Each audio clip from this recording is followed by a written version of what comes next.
প্রিয় দর্শক, কাল আমাদের এখানে অনেক বৃষ্টিপাত হয়।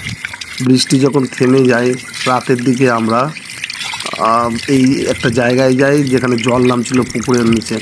তো সেখানে দেখি অনেক কই মাছ উপরে উঠছিল। সেইখান থেকে আমরা অনেক কই মাছ ধরে বাড়িতে নিয়ে আসি। তো আপনারা যেগুলো দেখতে পাচ্ছেন কালকে রাত্রের ঘটনা, আমরা এইগুলো সব ধরেছি। অনেক কই মাছ পেয়েছিলাম। তো পুরো কই মাছগুলো আমি এখন দেখাতে পারলাম না, পরের ভিডিওতে পুরো কই মাছগুলোকে আমি দেখিয়ে দেবো কী কী পেয়েছিলাম মাছ। কই ছাড়াও ছিল আমাদের এখানে শিঙি, মাগুর, আরও ট্যাংরাও ছিল কিছু। তো এইটুকুই শ্যুট করতে পেরেছিলাম ঠিকঠাক করে, বাকিটা আমরা পরের ভিডিওতে দেখিয়ে দেবো। দর্শকরা চ্যানেলটিকে সাবস্ক্রাইব করে আমাদের পাশে থাকবেন, আমাদের সহযোগিতা করবেন। আপনাদের অসংখ্য ধন্যবাদ। বাকি দৃশ্যটা দেখুন।